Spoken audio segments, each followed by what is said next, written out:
So if you've been watching the videos I've been posting about my wife and myself going to the national parks out west over the summer, you've been seeing this one backpack we're both wearing, and I think we wear it in some other videos as well, but I just wanted to talk about it today. So we both have one of these. This is the REI Ruckpack 18L backpack, and they call it a day pack, but to me, it's more of a hybrid pack, right? I say it's a hybrid pack because it's like simultaneously one you could take on the trail, but also one you could wear like in the airport or to school, to work or something.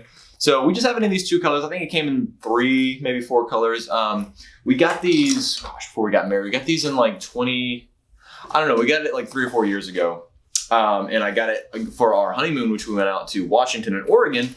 And the main goal was I wanted a day pack that, again, also functioned as something you could take to an airport, to work, something like that. Something that makes place for travel, really. Like you're on an airplane, you're going out.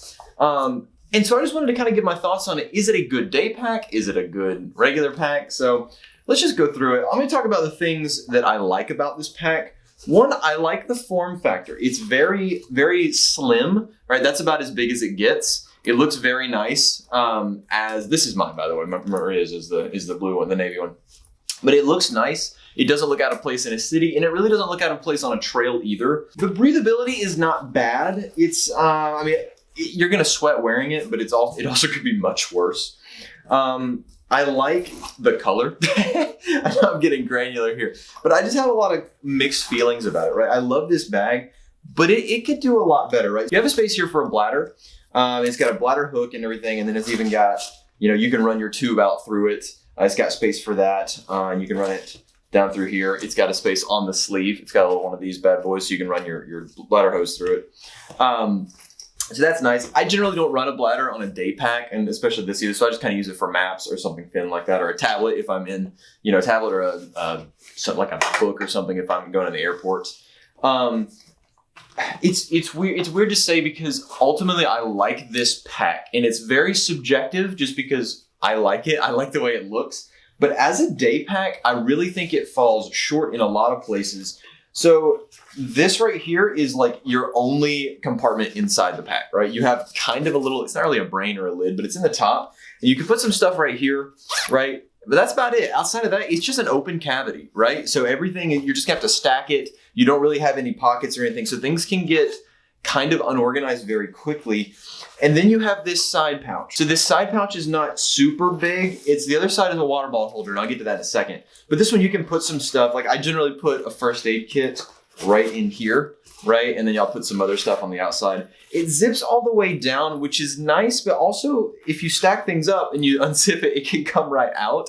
So that's interesting. And you go to the water bottle here. Now this water bottle holder is good if you have a very specific size water bottle, right?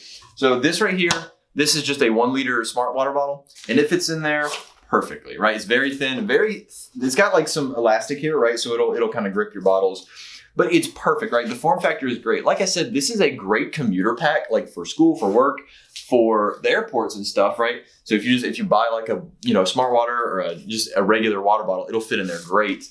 What we normally put in it are hydro flasks, right? Which they're very heavy, so they're not great for the trail. But for travel, we generally take these because you want your cold water around the cities or wherever you're exploring, or the airports and stuff too. But if you have anything bigger, like an Nalgene, it'll go in there, but it's a stretch, right? So like I can force that in there, right? So that's in there. But it takes up so much room on the side here. I don't know if you can see that, but you can see that bulge on the side there.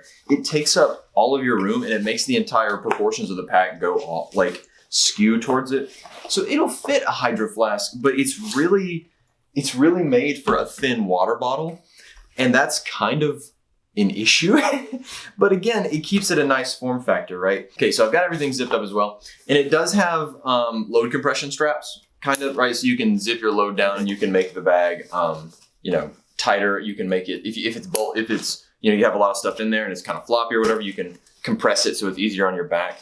And it also has these right here. These are little loops on the bottom. Not really sure what they're intended for specifically, but they're just kind of gear loops. They're not elastic or anything. So you can, I guess it's for if you wanted to put a tent or like they're just not really big enough. And for a day pack, I'm not really sure what the point of these are. You know, you generally see these on like backpacking ones, but this is very small. I mean, it's 18 liters, so I guess you could Eno camp or do some really ultralight week, but it's just not really big enough for food and stuff. So I don't really know what those are for, like practically. But yeah, then we'll go into fit here. So when I put this on, right, it's got, you know, your straps here, right? It's got your normal ones here. So that's pretty comfortable. These go up and down. They adjust fairly well. I wish they would go a little lower personally, because this is as low as they go, right? I wish they would go down just a hair more. You can't really do that. It's got a survival whistle right here. You know, you can blow that. I'm not gonna blow it super loud. And then of course you do have your waist straps. So, you know, it fits fine. Right, it's very comfortable. So yeah, that's about. I mean, it is what it is. But if you look at your waist straps here, this is your shoulder strap, this right here, and this is your waist strap. So see, there's not a ton of support with that, not a ton of cushion, anything like that. But again, they call this a day pack, but to me, it is a hybrid pack. Right, this is a book bag that you can also take outside. Right. And they're both like this, right? Both of them have everything exactly the same right there. So, well, I guess I don't really have a point with this per se, but I guess what I'm trying to say is, if you are going on a trip, like if you're flying somewhere and you're going to be going outdoors, but also into cities and in the airports and stuff, this is a good one, right? This is a great book bag that can also function on the trail. In terms of hybrid, like leaning, I think it leans more towards the city side with some hiking abilities or like functionality more versus like a 50-50 split, or it's like a day pack hiking that can also go in the city, right? So, because this is certainly a form over function here. Like, it looks really nice. But if I was going on like a crazy all day hike, I'd probably want something with a little more storage, a little more support here and stuff. But, and especially for the price, I think it was like $60. I don't remember how much I paid for it, but it was not super cheap. Like if you compare it to the one that I reviewed on Amazon, the Teton one years ago, that one's smaller, but it's also way cheaper. Whereas that one is, I don't know, I wouldn't really carry that one around the airport, right? So this one's big enough to carry your electronics and stuff for the airport and for cities, you know, and it's also on the trail. Long story short, I'm rambling here. It's hard for me to recommend this as a day pack. But if you are doing some traveling, it's not bad. It's not a bad pickup.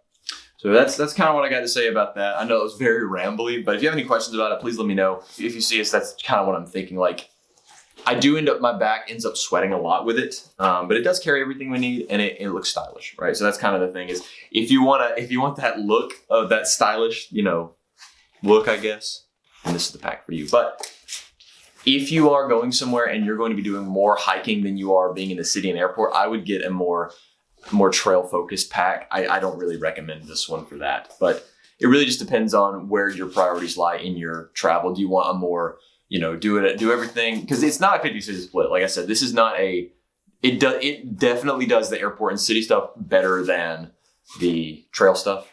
But anyway, if you're in the market for like a bag, gonna do some traveling, these are my thoughts on this one. So it really just depends on what you're doing. So anyway, here they are one more time. Hope you guys have enjoyed this video. Hope you found it informative. And yeah, see you guys back on the trail. We got more national park videos coming out next week. Bye.